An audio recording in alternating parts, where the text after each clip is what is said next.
So without further ado, I'm going to introduce Ms. Sarah Pratt. Sarah is the Public Access Counselor for the Illinois Attorney General's Office. The Public Access Counselor is a relatively new office under Illinois law, and they are sort of the first stop for questions when there's a dispute about what the Freedom of Information Act means or what the Open Meeting Act means in the state of Illinois. So Sarah is the expert in the state of Illinois. Pressure's on. And it's a great pleasure to have her here, and I hope that we all get something from this meeting today. So, Ms. Sarah Pratt.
There were several revisions made to Foia and OMA to address some problems that have become apparent over the years.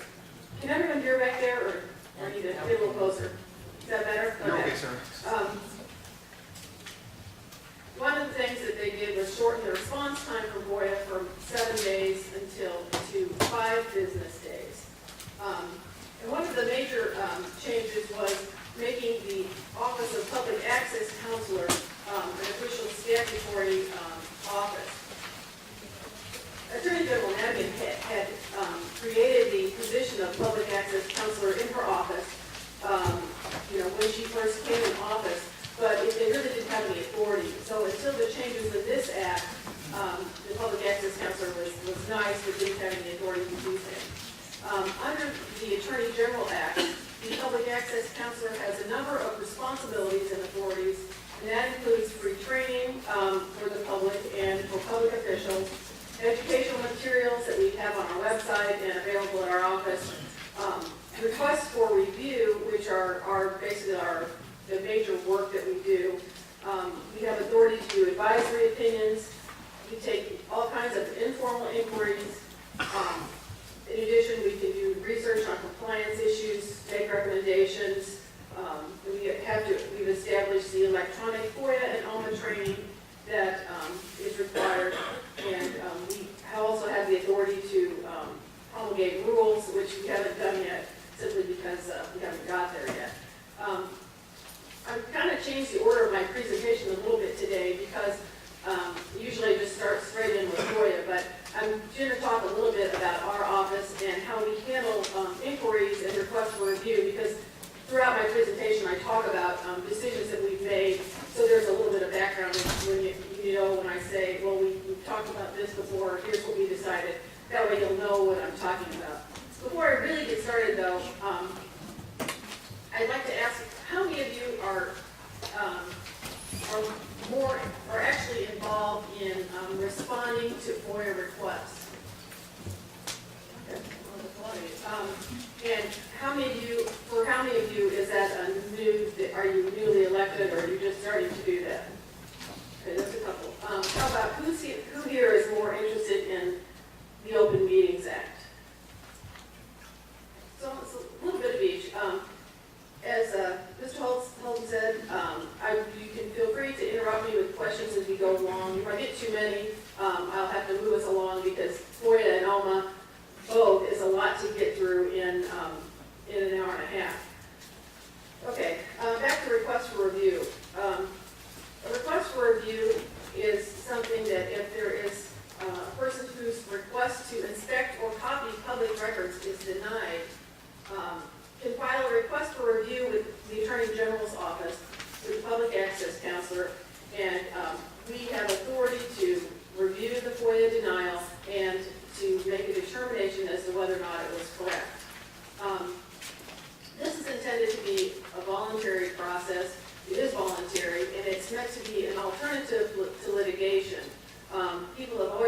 right to seek judicial review of a public body's denial of their FOIA request under Section 11 of the Act. But of course, that takes a lot of time and costs money, and our process is there as an alternative to litigation. And you might notice that everyone can, public bodies, you can file a request for review of any public body's denial except the General Assembly and committees, commissions, and agencies thereof. Now, they are considered public bodies under the Act, but they are not subject to the Public Access Counselor's review process. When we get a request for review of FOIA denial, the vast majority of those we resolve informally. We either, sometimes we simply negotiate with the parties and work things out. That happens a great deal. Other times we issue what we call a determination letter, and that's just a more informal opinion that is not subject to administrative review. And, we get the question a lot of times, what happens if the public body doesn't follow it? And there really are no consequences under the Act for public bodies failing to follow our directions of a determination letter. However, the vast majority of public bodies do abide by whatever our determination is. The other kind of opinion is a binding opinion. Those we issue are, there have been a lot fewer of those, and those are subject to administrative review, either in Sangamon or Cook County. And when we get a request for review, we have 7 days in order to determine whether or not the review is something that's unfounded. Sometimes we'll get something that is, they filed a request and it's not a public body, or they filed an OMA complaint and that really isn't an OMA complaint. And then we'll say it's unfounded. But the majority of the time, we will forward the request for review to the public body and give them the opportunity to respond. We ask them for meeting documents. We may ask them for meeting minutes or, their documents that are responsive to the request. And then once we get that response, we forward it to the cluster, and they have 7 business days to respond. As members of public bodies, you have to remember, if you get a letter from our office, it doesn't necessarily mean that you did something wrong. But when we get a request or, of a denial, we do have to look into it. So if you, receive a letter from our office saying, hey, we received this request for review of your FOIA denial, we ask for your cooperation. We ask for you to be as specific as you can in your response to us. And a lot of times, we can work with you to clarify questions and get things worked out pretty quickly. Okay, let's get back to a little bit right to FOIA. And I'd like to remind everyone at the beginning that it says right in the Act that it is a fundamental obligation of government to operate openly and to provide public records as expediently and efficiently as possible in compliance with the Act. I think, I've been in state government a long time, most of my career as a defense attorney, and I've worked with a lot of state agencies. I've also been in private practice. I've worked with clients there, and I know time is important to everyone. And, I think in the past, people would get FOIA requests and think, oh, do I have to respond to this? Or, can I give anything out? But I think one of the good things now with the changes in the law is I think public bodies are much more aware that this is a serious obligation on their part to cooperate with the Act and to operate openly. Public bodies are the entities that are subject to FOIA, and that's specifically defined in the Act as all legislative, executive, administrative bodies, universities and colleges, school districts, all the usual things that you think might be public bodies, municipal corporations. Any subsidiary bodies of these entities are also considered public bodies. Also very important is the definition of what is a public record. And this definition, as I said, is important. It's all documentary materials pertaining to the transaction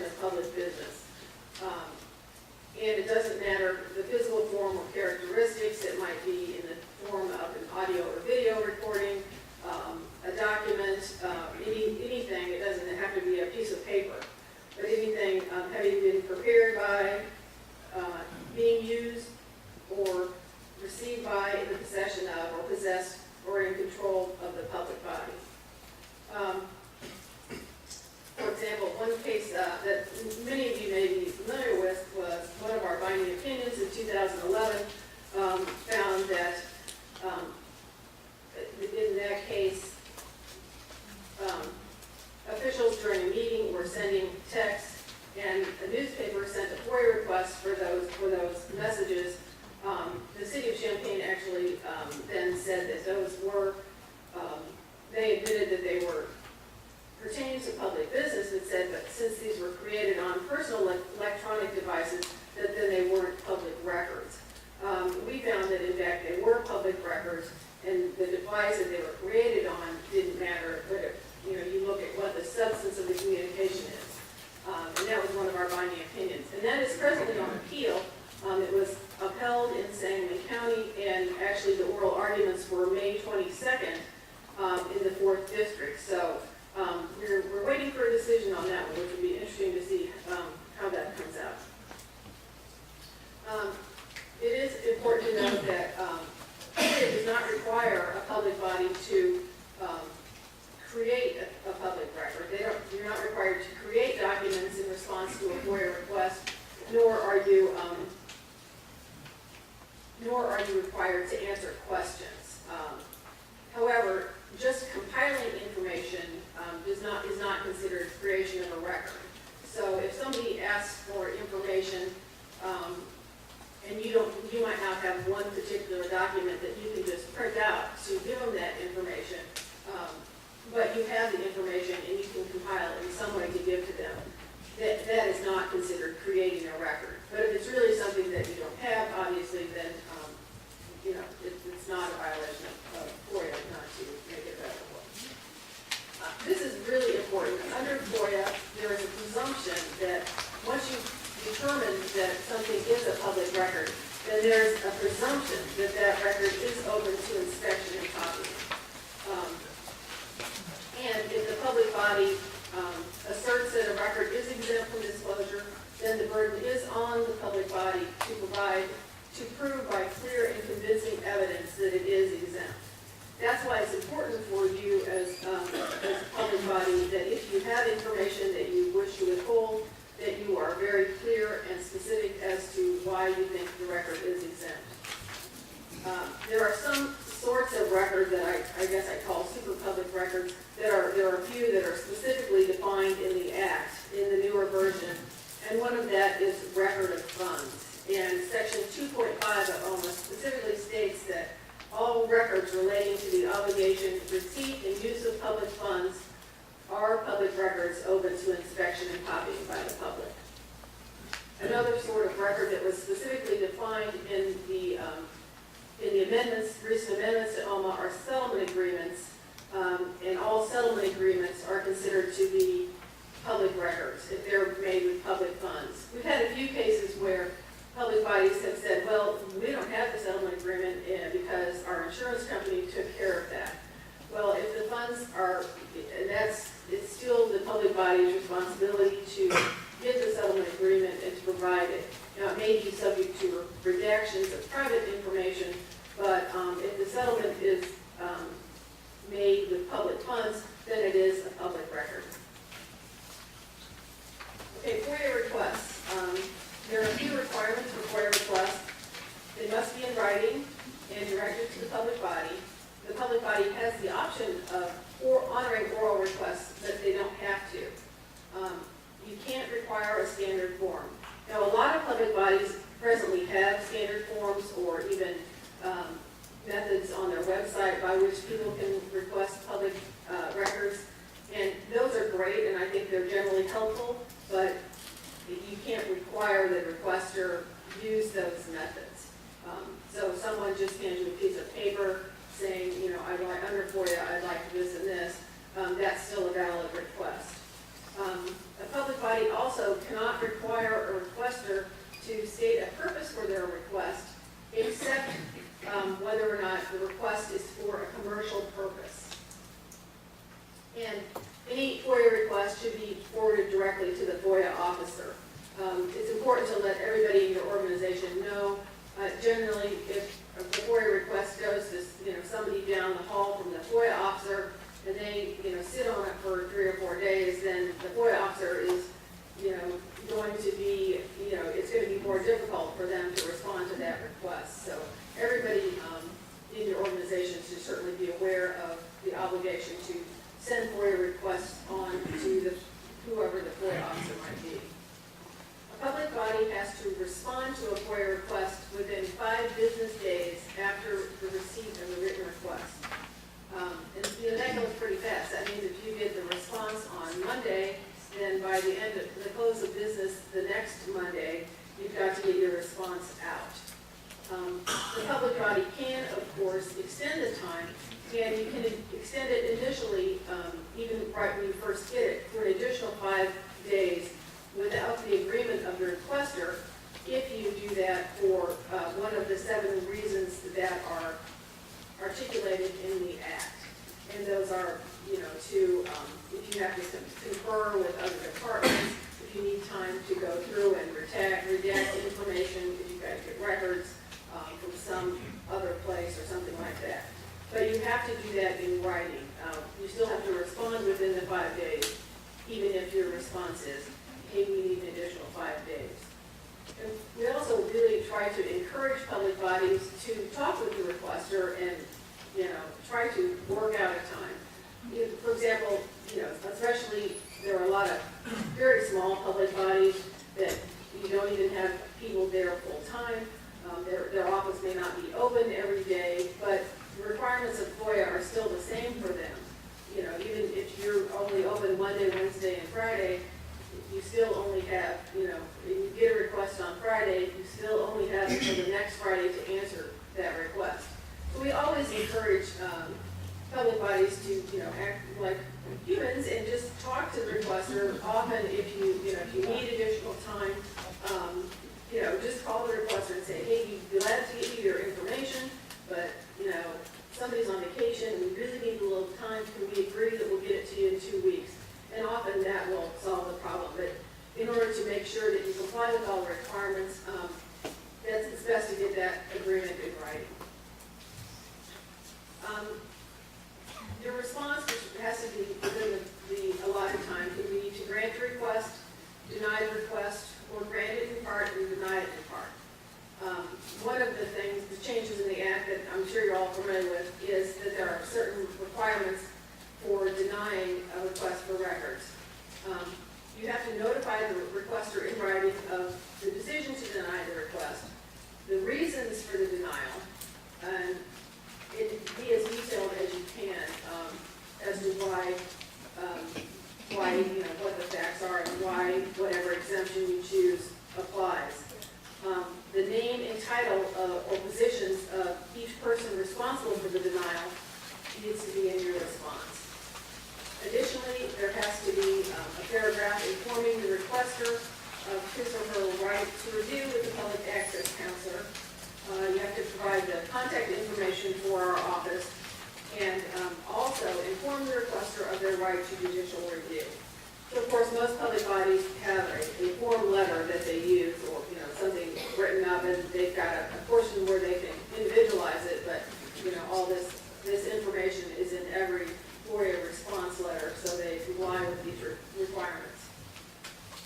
If a public body does not respond within the initial 5 business days or whatever time they've properly extended to, then the problem for the public body is that they cannot impose a fee for copies. So if you don't respond, you say you respond to the FOIA request 2 weeks late, and you could maybe charge $10 for the copies that you're giving out. You lose the right to do that if you don't respond within the time.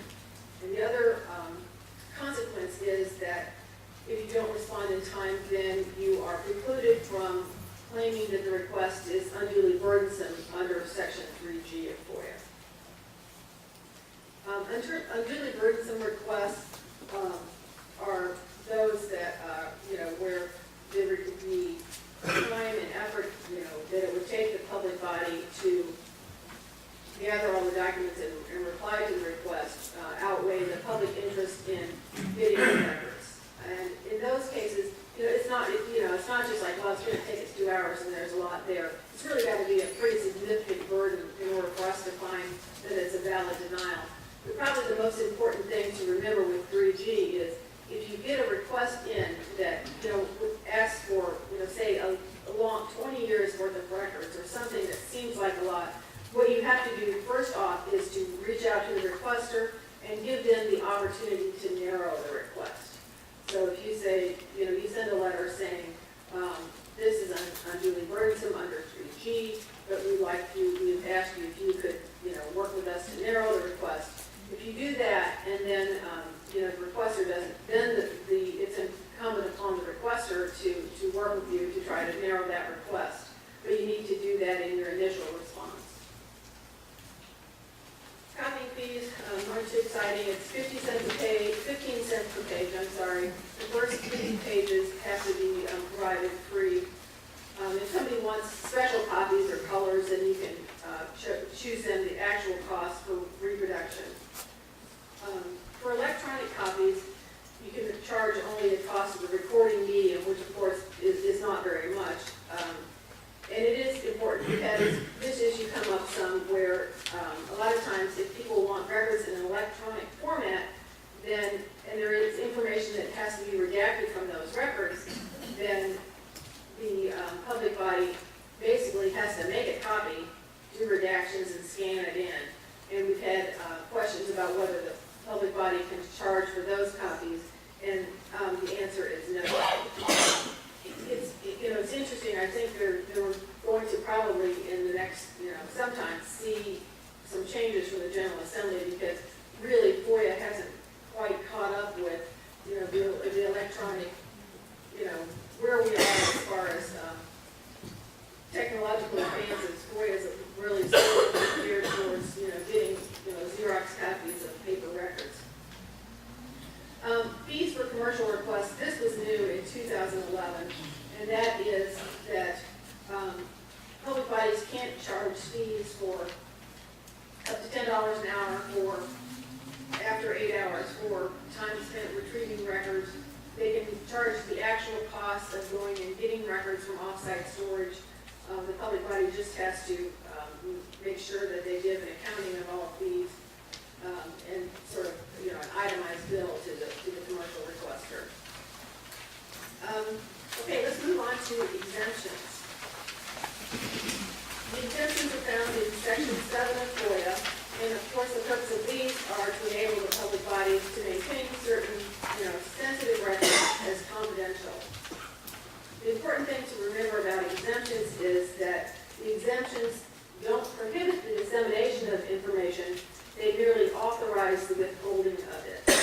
So we have, basically under FOIA, you're not going to get in trouble under FOIA for giving out information, even if it's something you could withhold. So, there may be other statutes, there's certain information that might be a violation of another statute to give out social security numbers or certain driver's license information. But under FOIA, it is the public body's option whether or not to redact information.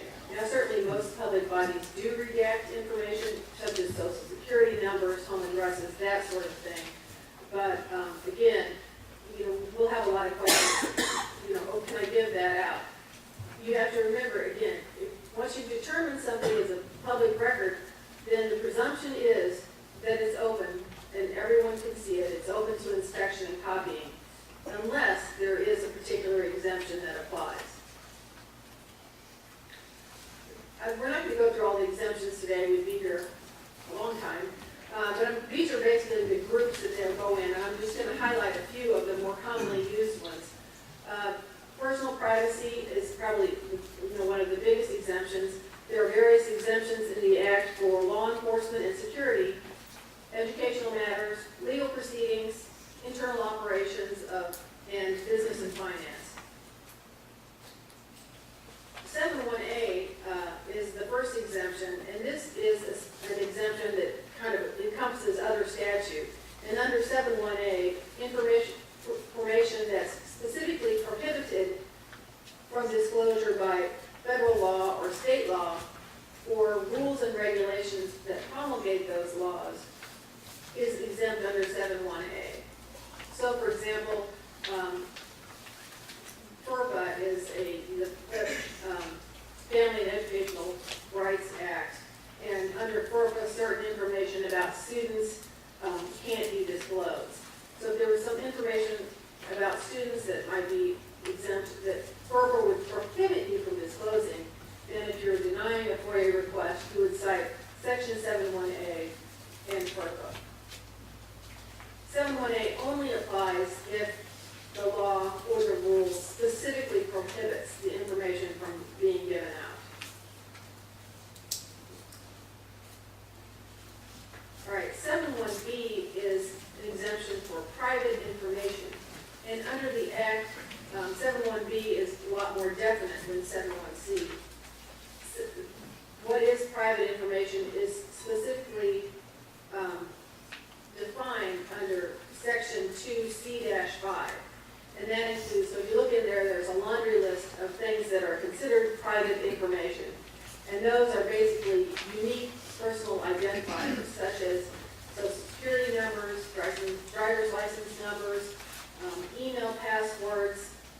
Medical records are also specifically exempt under 71B.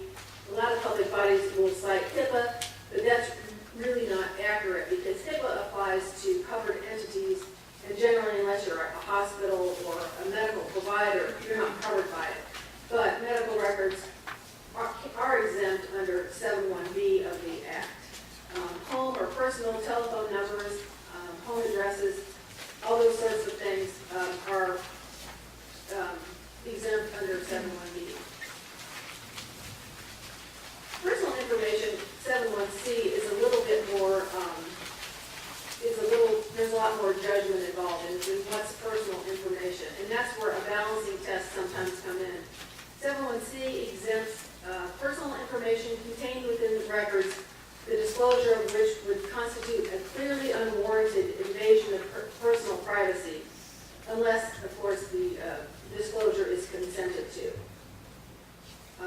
Unwarranted invasion of personal privacy means the disclosure of information that is highly personal or objectionable to a reasonable person, and in which the subject's right to privacy outweighs any legitimate public interest in obtaining the information. So, for example, if you have a public figure and information is requested, it might be that the public interest in arrest records or something of that nature might outweigh the privacy, although arrest records are generally open under specific provisions of the Act. And the disclosure of information that bears on the public duties of public employees and officials shall not be considered an invasion of personal privacy. And this is, suppose you have somebody off duty that is in a company car and they have an accident, but when they were driving, they were supposed to be on business, but they detoured, something like that. If it has to do with public duties, even though it might be personal, then they're on a state payroll or a city payroll or something. What they're doing while they're being paid with public monies is not considered an invasion of personal privacy. Here's some examples of personal information that is exempt. We found a number of times, because at the beginning of, when there was first a change in Foia, they had what we call the pre-authorization process, where in order for public bodies to deny Foia requests, they had to get pre-approval from our office. And that was basically kind of a nightmare because our office, this was actually before my time back at the Attorney General's office, but it just ended up, our office was deluged with requests, and 71C and 71F were the only exemptions for which public bodies had to get pre-authorization. And of course, that's because those are ones where there's really a lot of discretion involved. But the one good thing that came out of that is that we do have quite a body of work that is all on our website of information, what we consider to be exempt under 71C and what isn't. So there is a lot of good information. All those pre-authorization letters are still on our website. And hundreds of letters saying, yes, the date of birth is personal information and can be redacted. Also, victims' names, race, academic transcripts, names of suspects who weren't arrested can be exempt. Non-exempt personal information might be an individual's age, their specific birth date is exempt, but not their age. Dollar amounts deducted from all employees, paychecks for union dues, the number of vacation and sick days you use if you're a public employee, that sort of thing. Other amounts, for example, the reason union dues is something different is personal financial information is exempt under 7(1)(b). But, for example, the amounts that that a public entity pays towards your health insurance or that they give towards your pension is public information. However, your personal choices with your money, such as how much you put into deferred compensation, how much you pay for your own health insurance premium, what you do with your money once it's paid to you is personal information or private information. Anybody have any questions so far? Great. Move right along. 7(1)(f) is another commonly used exemption, and this we call the deliberative process privilege. Preliminary drafts, notes, recommendations, in which opinions are expressed or policies or actions formulated, except that a specific record that's cited by the head of a public body is not exempt. All right, what does that mean? That means, you're going back and forth in your office trying to figure out how to deal with an issue. You're sending emails back and forth saying, well, what about this? What about that? You're trying to decide what your course of action is going to be. You're weighing the pros and cons, and you're sort of discussing how you're going to do things. Those are preliminary sorts of documents that are exempt under 7(1)(f). On the other hand, if you have something that consists mostly of, say, a report or something that consists entirely of factual information, it's really not preliminary, there's nothing preliminary about it, it's not subject to change or approval, then that generally is not exempt under 7(1)(f). Another pretty common exemption is 7(1)(m), which exempts from disclosure certain communications between a public body and an attorney or auditor representing the public body. And we've had a number of requests for review dealing with this issue. A lot of times public bodies, there are a lot of requests for legal bills because, people want to know how much the city is spending to defend this lawsuit, how much they're paying their, the township wants to know how much do they have to pay their township attorney to come to their open meetings and that sort of thing. And obviously the amount of money that you spent, it's public funds, therefore the record of how public funds are used is an open record. However, what you can redact is any information that would reveal legal advice or substantive communication between an attorney or representative of a public body. On the other hand, you can't redact like the amount of time spent or general descriptions of legal work such as court appearance, telephone conference, that sort of thing. And we did issue a binding opinion on that last year.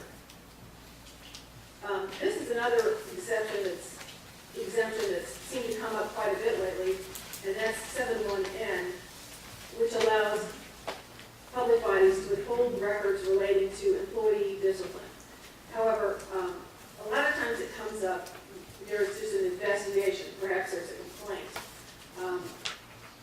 The records are only exempt under 7(1)(n) if there is an actual adjudication of a matter. And that means, a hearing type process where evidence is put on and the decision made that way. Where the discipline is more informal, there's like an internal investigation and someone reviews it and makes a decision that discipline maybe should or shouldn't be imposed. If those are just investigating records that don't relate to any specific adjudication, then exempt under 7(1)(n). Again, we just did a binding opinion on this on June 11th. And all our binding opinions, as you probably know, are on our website.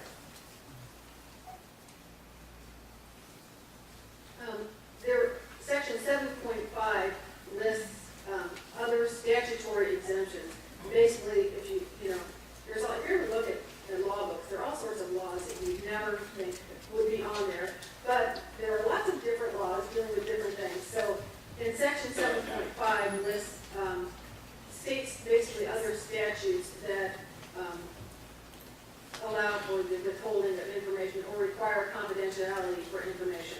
For example, there's a Library Records Confidentiality Act that allows for some circulation and records to be exempt from disclosure, certain information under the State Officials and Employees Ethics Act, and that sort of thing. So those statutes are sort of collected under 7.5. When you're responding to a FOIA request, it's always important to, first again, assume that it's a public record. If any exemption applies, then you may redact that information. But again, you are required to turn over non-exempt information. So if a record contains both exempt and non-exempt information, you may elect to redact the information, but you must disclose the non-exempt information. Okay, I'm not really, the current requester, unless there's any really questions on this, I'm not going to go through all the requirements. But basically, in 2011, there was, which is a year and a half after the major changes in FOIA, there was a provision put in for public bodies basically to deal with people who send requests after request after request.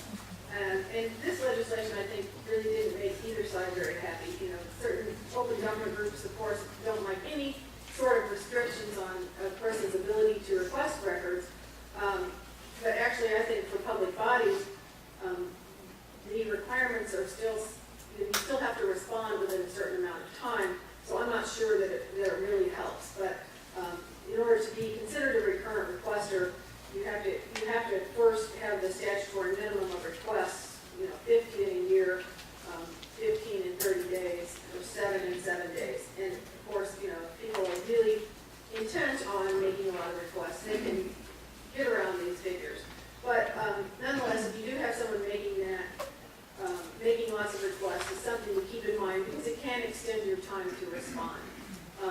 One thing is a request can include multiple documents. So, for example, if you get a request in and the person is asking for, number one, payroll records, number two, attorney bills, something else, that's just one request. It's not, you can't break everything down into a separate request. And again, you still have to notify the person in 5 days that you're considering them a recurrent requester and then that you will respond. And then you have to respond in a certain amount of time. But that's in the materials already. Look at that. Okay, if you deny a FOIA request, then the requester has the right to file a request for review with our office. It's got to be no later than 60 days after the date of the final denial. And if a public body fails to respond, then that is also considered to be a denial. And we do get a lot of those where,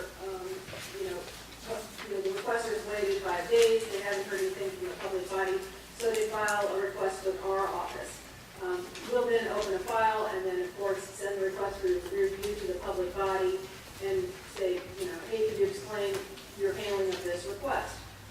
There are many, many times where the public body will say, oh, we didn't get it, we'll just respond. And in that instance, for some reason they overlooked it, and they will go ahead and respond to the request.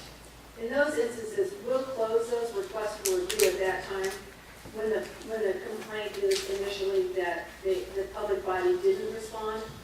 We'll close that, but then they still have the opportunity, if they then want to complain that the request was denied or partially denied, they have to file a new request for review. And that's basically so we can keep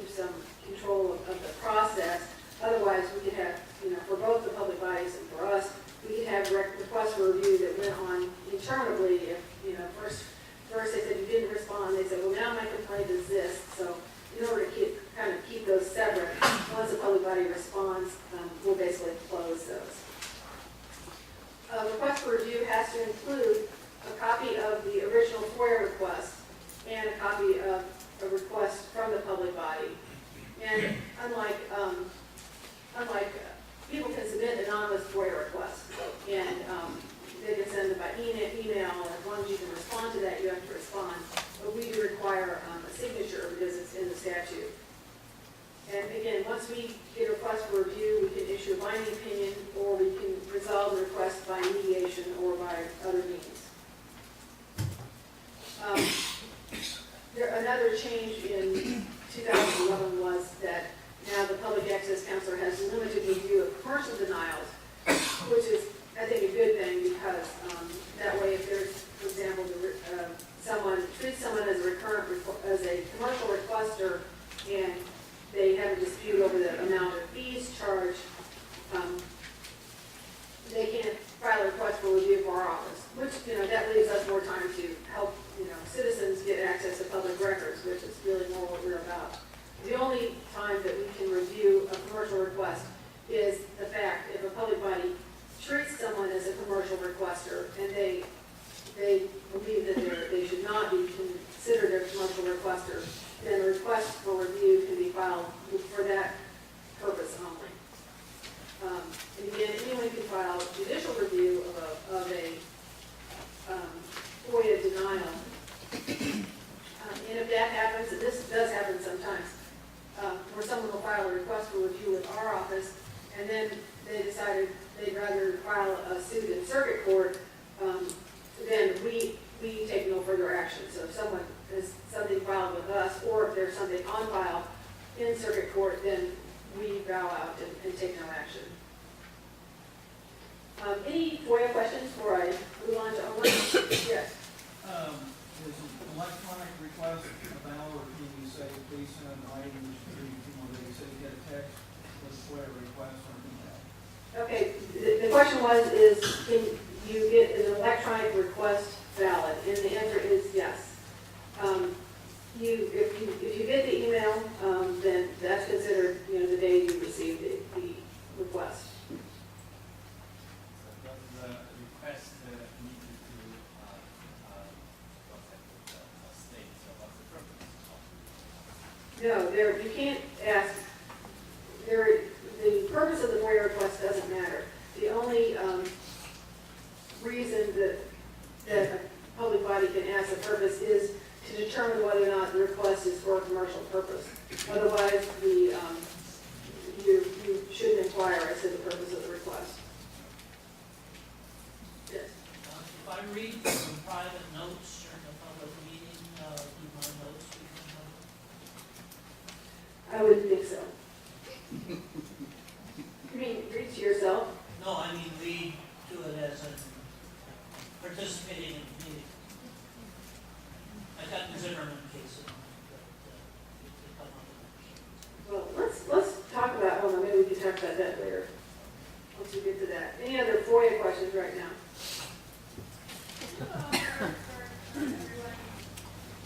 Records that were created by another agency that are in possession of the agency being requested. Oh, sure. And then also, I wasn't totally clear on the employee discipline issue. I don't know if anyone else wasn't totally clear on that, but as far as the completion of the disciplinary process versus ongoing or just ongoing. Well, what we found there's two questions. Number one, records in the possession of another public body, I think, or a different agency. And as far as 7-1N, the discipline, that allows for withholding of disciplinary records. If they,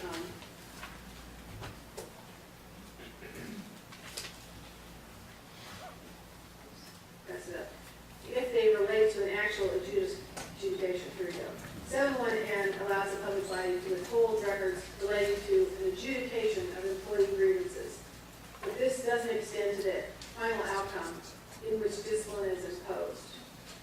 So even if there is an adjudication,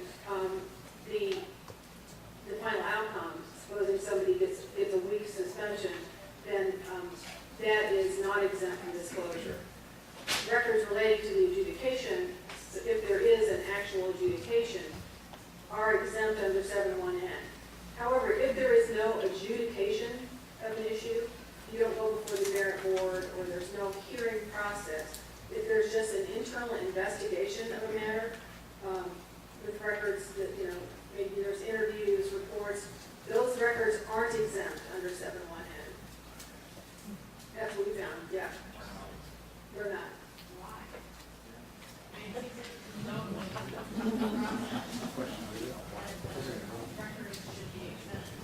If you don't complete the process, well, because there, well, there is, but there often is, there may be a final outcome. If there's an investigation of complaints, there are complaints made against public officials and they're investigated, those records aren't exempt under 7.1N if there's no adjudication. So complaints about people, public employees, those investigations of complaints, if there's not an adjudication, aren't exempt under this exemption, under 7.1N. So what we're saying is those records become basically the adjudication process only not formal, basically. No, I'm saying unless there is an adjudication process, the records of investigation can't be withheld under 7.1N. Right. So you're saying if someone's terminated, we've never adjudicated it, we just simply go through a termination process and it's substance abuse or something related to that, that can be voided legally? Well, people can FOIA. Well, yeah, I'm saying. But no, you said if it's substance abuse, then in that case, other exemptions would come into play. You know, there might be exempt medical records under 7.1B. Under 7.1C, that might be exempt. This is talking about this specific exemption. Yes. So if a board is investigating an employee and the employee opts to leave the organization, the board, to protect their own records, would be better to have a session where they officially terminate the person as opposed to letting retire. No, I don't think that's necessarily correct. I mean, if the person voluntarily retires, you know, probably their resignation letter is, you know, probably going to be a public record, but it's just, this is kind of specific that, you know, if there are records of investigations of complaints, when there are no adjudication of them, can't be withheld under 7.1N. Yes. I don't know if you covered this, I came a little late, and excuse me for that, but it's a two-part question. Are any, part one, are any agencies, government agencies, or state agencies exempt from having FOIAs?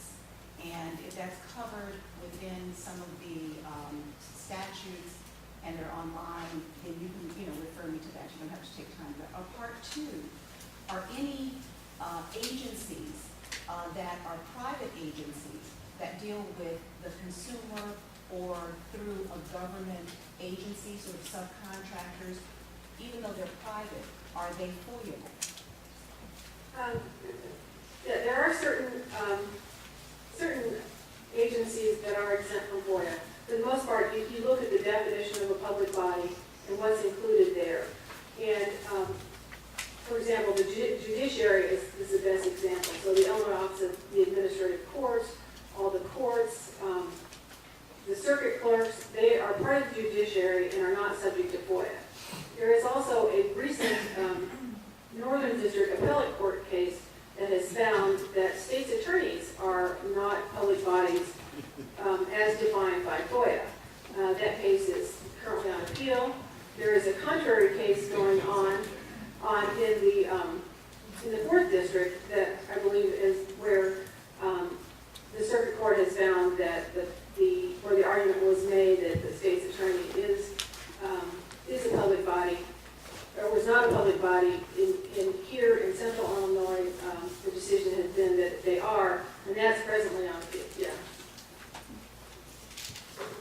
It's Illinois versus. So I'm sorry, but I didn't understand the one that I specifically, if a subcontractor, agency. I'm getting to that, sorry. So there are certain agencies that are not subject to FOIA. If a public, under section 7.2, if a public body contracts with another agency, a private agency, to perform governmental services, and they have records that deal with that, then those records are considered public records. But the FOIA request needs to go to the public body that supervises them, or with whom the entity contracts. Okay, I think I'm going to go ahead, since it's already 11, and you get going with OMA, moving right along. Okay, once again, the public policy is clear with OMA that the public should be given advance notice of and the right to attend all meetings at which any business of a public body is discussed or acted upon in any way. Starting in effective January 1st, 2012, there was a new requirement that each elected or appointed member of a public body subject to OMA has to complete the electronic training. And actually, this was not an initiative of our office, but we certainly got lots and lots of calls about this when it came in. Basically, you have to get on our website. Before that, it was simply FOIA officers or OMA designees who were required to take the electronic training every year. With the advent of this requirement, then every member of a public body has to take the training. And then in order to take the training, you have to go to our website, log on, create a password, and then go through the training, and at the end, print out your certificate and file that with the public body, not with our office. And it's unfortunate because, we've had lots of requests of people who weren't comfortable with computers, or people, complaining that, all the members of my public body are retired and over 70, and a lot of them don't use a computer. Unfortunately, the way the statute is written, it requires the electronic training curriculum. So you have to go do that. But what I try to stress to everybody is a lot of people, we get calls from a lot of people who say, I'm afraid I'm going to flunk the test because I don't know how to use a computer. It's not a test, it's training. It's impossible not to pass it. And certainly it's as long as you go through it, keep guessing until you get the right answer. And it's certainly appropriate for anybody, a lot of public bodies have had, maybe they've come to the public library and gotten a lot of computers at a time and help people who are not comfortable, help them getting through the login. That is certainly fine and appropriate in order to get through the training. And if every meeting, of course, by now, everybody who was a member of a public body effective January 1st should have taken the training. If they haven't, then you can still do so. You should still do so. And once members of the public body are elected or appointed, they have 90 days from when they take over their duties. Okay, what's a public body? Under OMA, it's a little bit different than FOIA. State boards and commissions, municipalities, counties, school districts, and all subcommittees of the governing body. And so that means, the finance committee, the park beautification committee, all subcommittees are considered public bodies in their own right under OMA. And sometimes it's not easy to figure out whether or not something is actually a public body under OMA. It's not always a black and white question. And some of the factors to consider are who appoints the members, is it a creation of a statute, is a group statutory created, is it accountable to a larger public body, does it have its own budget, that sort of thing. What is not covered by OMA, notably the General Assembly and its committees and commissions are not subject to public exempt. Individual officers, such as the state's attorney herself, or someone who's individually elected, they are personally not subject to the Open Meetings Act. Condominium associations, private companies and their boards, and not-for-profit organizations are not subject to FOIA. And that may be true even though they receive some public funds. All right, probably the most important thing to understand is the definition of what a meeting is under OMA, because once you have a meeting, then all the requirements of OMA are triggered. Under OMA, a meeting is a gathering of a majority of a quorum for the purpose of discussing public business. You have to have all these factors present in order for it to be considered a meeting. Now, a gathering, So we have a very zealous local city attorney who is convinced that every time they have a majority of a quorum at any event, whether it be a social event or a parade or a cocktail hour or a private party at somebody's house, they need to notice it. well, that's certainly using an abundance of caution. But that's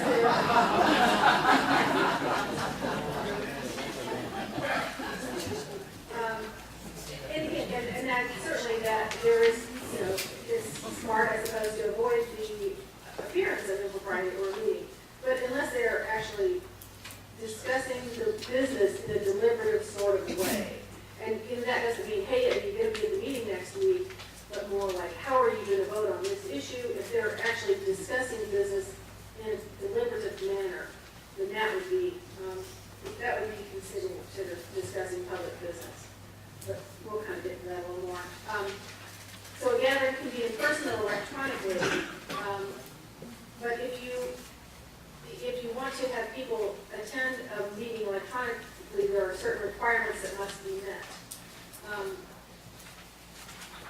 If you want to let people attend by means other than physical presence, then the public body has to adopt specific rules governing that.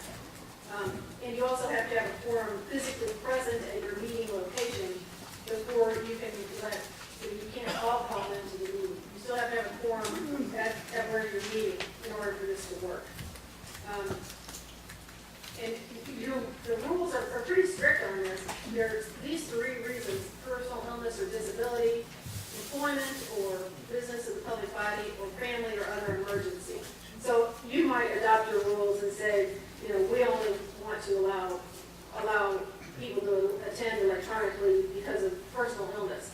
You don't have to have all these reasons, but you can, and you can't have other reasons. For example, your rules can't say, we want people to attend while they're on vacation if they can, so we'll let them do that. Since that's not a reason specified in the Act, that would not be a valid rule under the Act. A majority of a quorum is also an important term to understand. A quorum is, generally the minimum numbers of a public body who have to be present in order for a body to take action.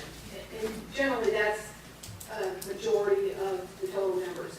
You can, of course, have rules or other things. Sometimes a quorum might be defined otherwise in some rules, but generally it's a majority. So a majority of a quorum is the smallest number of members of a public body who are able to control the business when there is simply a bare quorum. So to help fit this, I have a handy chart.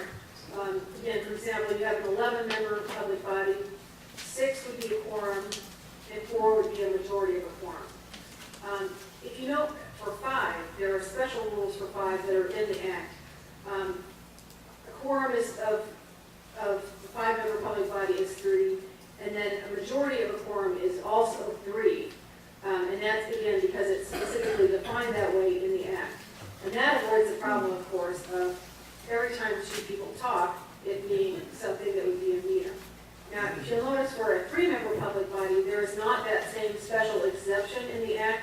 So I guess the moral is don't have 3-member public bodies. Then you avoid the whole problem of if 2 of you are together, it can be considered a meeting. Yes. Don't have a quorum, whether it's an office or at a public meeting, can you discuss business, or can you vote in an open way without adjudicating? Or you have to not do any business alone? Well, I mean, anything, you obviously can't make any decisions if you don't have a I quorum. understand that, I'm just discussing about it.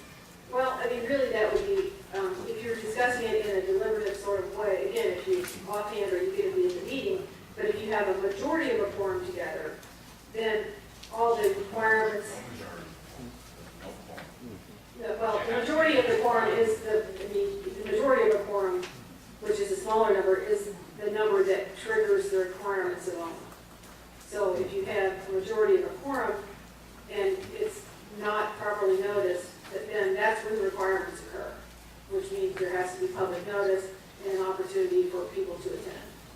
I'm talking about, let's say there's 11 or 12, and only 5 show up. Now, that's not a quorum, so you can't do business, you can't make any decisions. But what can you do any discussion with those 5?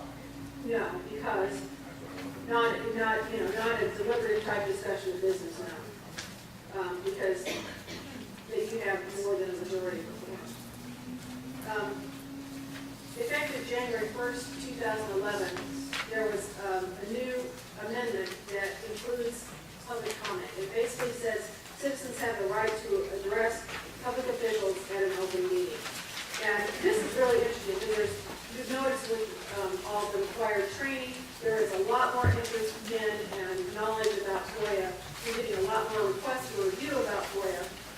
And this comes into play quite a bit. A public body should make rules governing the right to public comment. And these can include the amount of time someone may speak and other matters relating to decorum and procedure. You know, you don't have to let everybody get up there and filibuster for 100 years. You know, you also can make sure that people might stick to relevant topics, not allow people to swear and throw a big fit or something like that. Any sort of reasonable rules governing the process. On the other hand, rules that would restrict the right unnecessarily, we probably would find that would not be appropriate. Those would be maybe asking people to sign up, you know, a week in advance and say what they want to talk about. Obviously, that's going to be kind of a chilling effect on ability to talk because you don't even know what's going to be on the agenda until 48 hours before. So if you're requiring people to sign up a week in advance or, you know, specifically come down to a certain place to sign up, those might not hold up. We actually haven't issued any opinions yet on public comment, but we are working on some, and so hopefully we'll be getting some guidance out there soon. I mean, it's a new law, so there really isn't any case law yet on it. So what you're saying is that if you're at a meeting and you're required at that meeting to say what you want to say, at the time of the meeting, instead of them announcing you have to stay on course, is that what you're saying that restricts us? Or is that acceptable in this public comment establishing rules? Number one. And number two, are you saying that any time that there is a public meeting and a quorum, that I as a citizen, even if they say today we're not taking public comments or questions, that is in violation to this public comment? You know, what I'm saying is there really is no case law yet, nor have we issued any decisions. So it's a good question. Right now, I can offer you only general guidance and advice. You know, you look at the sort of reasonableness. OMA, as a statute, is really pretty bare bones. It's very general. It doesn't specifically define a lot of things. You know, this is the same way. Does public comment mean at every single open meeting? And that's something that no one has really answered yet. You know, it might. You know, and I think we've tended to tell public bodies when they ask our advice that you should allow for public comment at every open meeting. So, you know, would there be circumstances where that's not appropriate? There might be. So there really isn't a lot of guidance out there yet, since it's such a new, again, it was just January 2012. We're just starting to get more requests on this. OMA requires that meetings be held at specified times and places that are convenient and open to the public. And again, what does this mean? This means you've got to have, you know, some ability for people to come in. And if you have a 5-member board and you squeeze them in a tiny room with no people to, you know, no room for people to enter or be part of the process, you know, that's probably not going to be a violation. On the other hand, if a public body really unexpectedly gets a big crowd and every single person isn't able to get into the room at the same time, you know, that may not be a violation if they act reasonably to try to accommodate people. For example, we did have a binding opinion, I think we did, where a school board held a special superintendent's home. And we found that that wasn't, not an appropriate location under the act because it might reasonably deter people, even though she gave her address at home, people might be deterred from attending a meeting at someone's home. The accommodations, again, is sort of a test of reasonableness. It's not necessarily absolutely accessible for every person who wanted to talk or show up, but it's got to be reasonable under the circumstances. The notice requirements in the act, I think, frankly, are sort of confusing the way they're written. Imagine that, confusing statutes. But basically, there's 48 hours notice required for regular meetings, special meetings are 48 hours, and emergency meetings are as soon as possible. Generally, the question that comes up with emergency meetings are, is it a bona fide emergency? So if there's a true emergency, then as soon as you can get everybody together. But what happens often is if it's not really something that had to be addressed at that meeting, then that might be a violation if it wasn't a true emergency. Notice of the meeting has to be posted in the principal office of the body holding the meeting, and if there isn't one, then it should be the location of the meeting.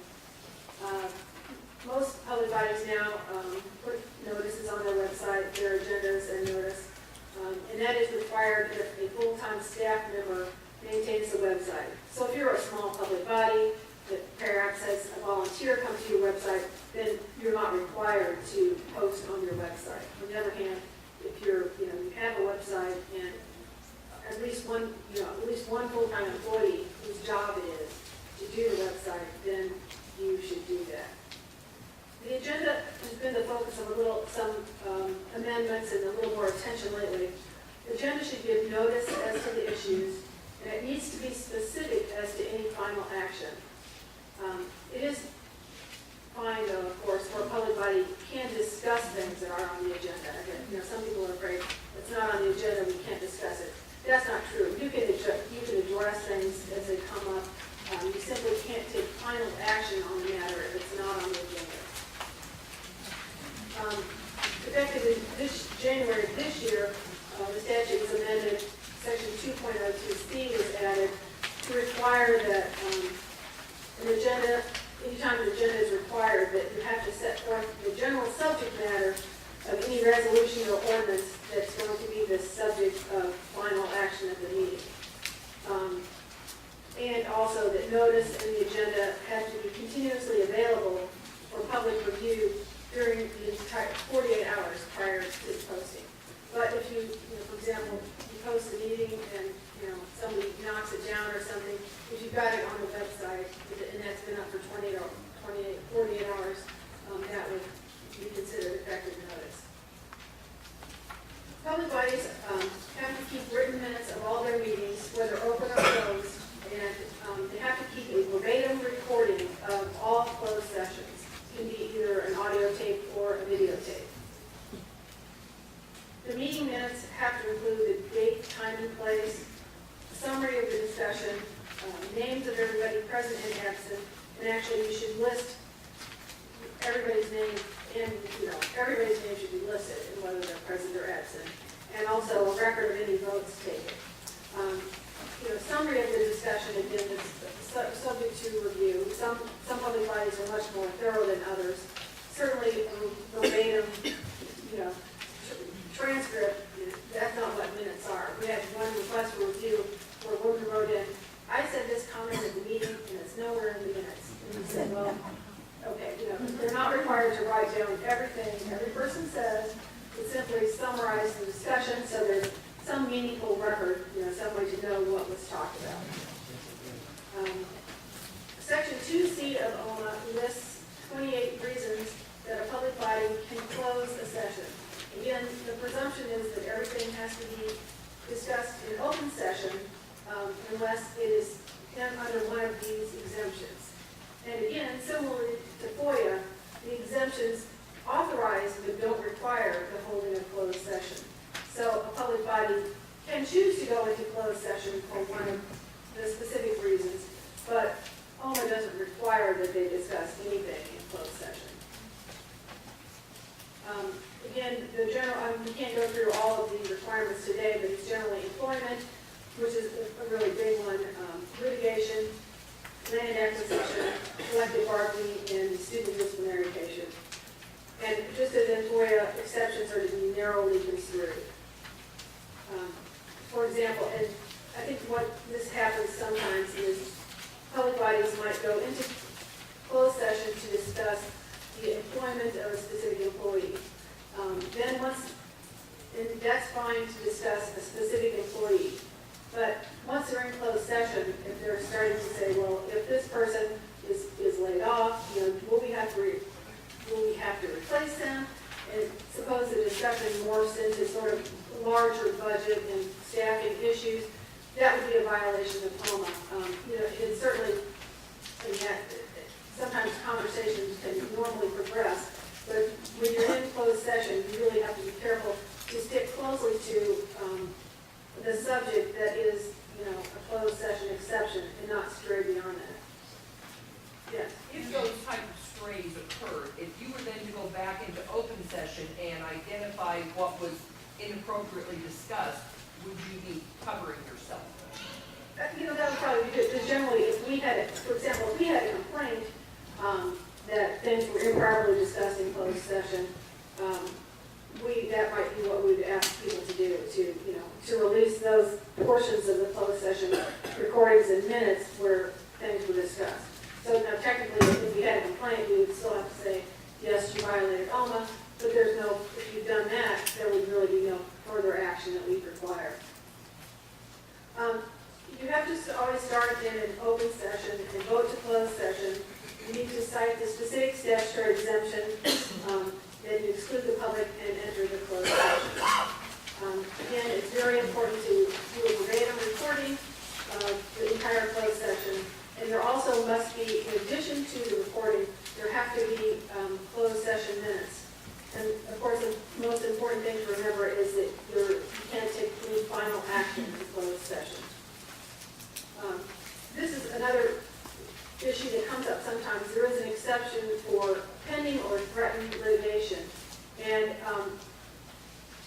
this is kind of a little bit of a technical requirement. So if you go into closed session to discuss a case that's already filed, you just have to cite that exemption.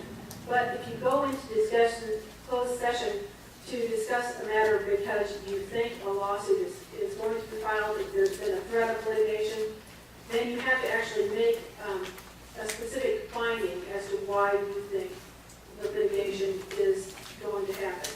So for example, if somebody gets up at a meeting and says, I'm mad about this, I'm going to sue the city,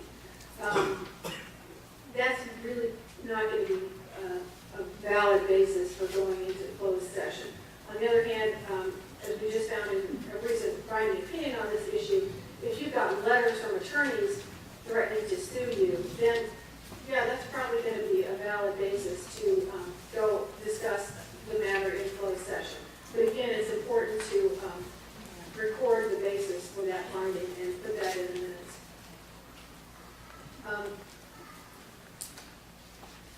When you get out of closed session, you have to vote to adjourn that and then return to open session. And if you're going to take final action on something, first of all, it needs to have been on the agenda before the meeting. At least, and it's not a problem. Supposing you have something on there and then you don't take final action, well, that's okay. That's not a violation. But if it's not on the agenda, then that would be a violation. But you also need to,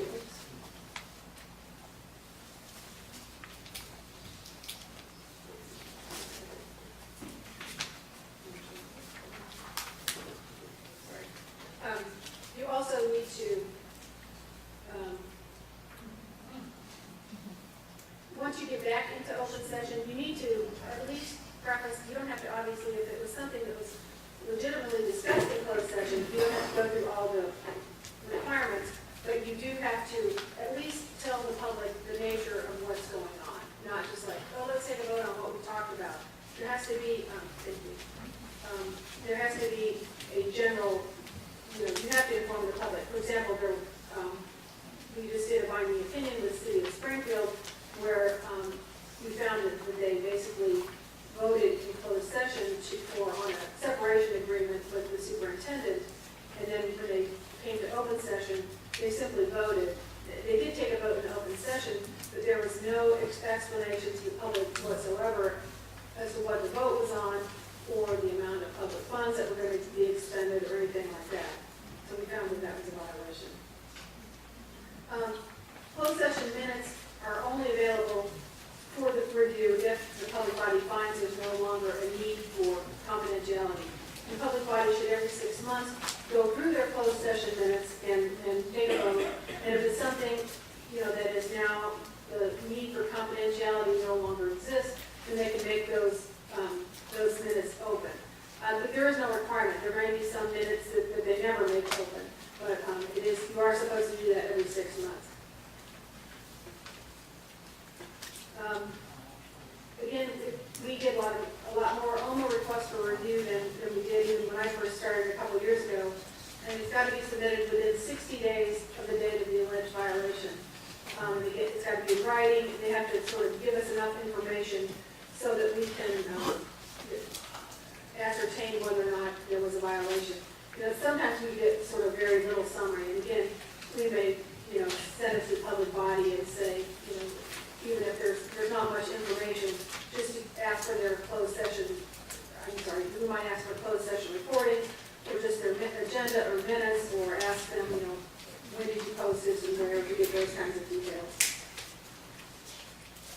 And, with OMA, often there's really not a lot you can do about violations. I mean, with Foia, it's pretty easy to turn over the records, but sometimes, actions be taken, it's really too late. But generally, we may, as we discussed, ask that public bodies release either closed session minutes or recordings, or just instruct the public body on, sometimes we ask people to properly notice something and take another vote, and generally we try to, instruct public bodies to not do it in the future. The requirements of OMA are basically the bare minimum, so you can say if you have to ask whether it's a violation, then it probably is. I have a few statistics in our office that I will bore you with these. We did a lot of requests for review. We're averaging 279 a month so far this year. We have 10 attorneys working on this. So we're busy, and we have, we still have sort of backlog of old cases from when it was so overwhelmed at the beginning that we're chipping away at. But we have, our online training for you, educational materials, binding opinions are on the website. We're also working I'm really hoping to get just our regular determination letters that are non-binding. I'm working to get those on our website as well, because we're getting more and more requests for those. We may refer to them in other letters, so it's sort of an IT and staffing issue, but I'm hoping that we will get those on our website sometime this year. Just for those of you who need, this is our webpage, and if you click on ensuring honest and open government right here, or actually if you go down to the green box over there, you can also get into the Public Access Council's website. This is a training page. If you need to, you can always click on the general public training if you just want to go through it without a record. If you need to register, click on that top button. You will need to have an email address and create a password. Try to remember your password, because then if you need another copy of your certificate, or you want to go back to the training or something like that, then you can get into it. But we can, if you forget it, our IT department can retrieve it for you.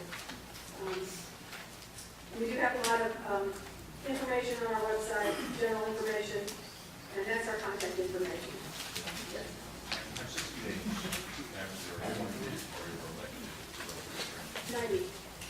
90 days, yeah. What do we know? What if an appointed person just says, I'm not going to bother with this? We make a lot of appointments. OMA police will come to the meeting. OMA police will come to the meeting. And they will take cane. There's no enforcement.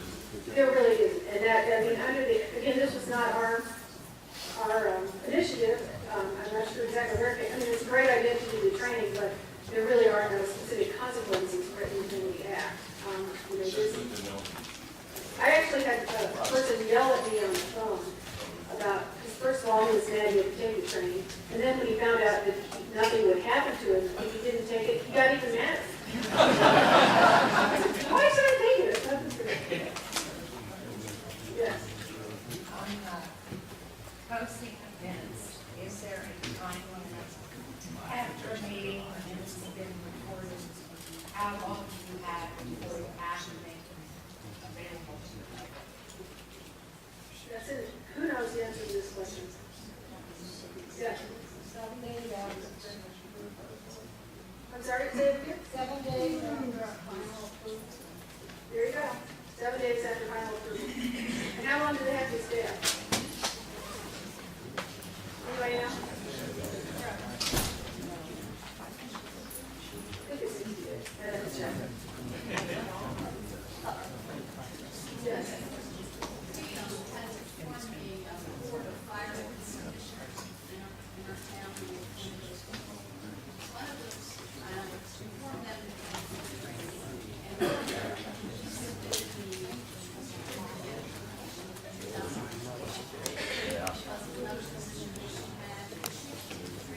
So that's a good question. The question is, once you've taken the training, you have to take it again.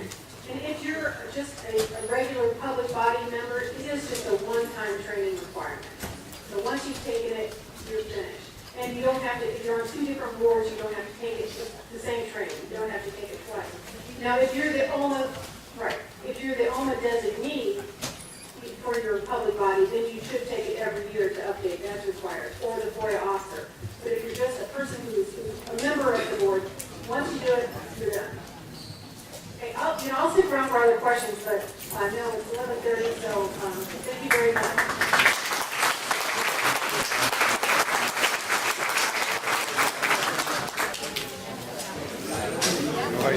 See you.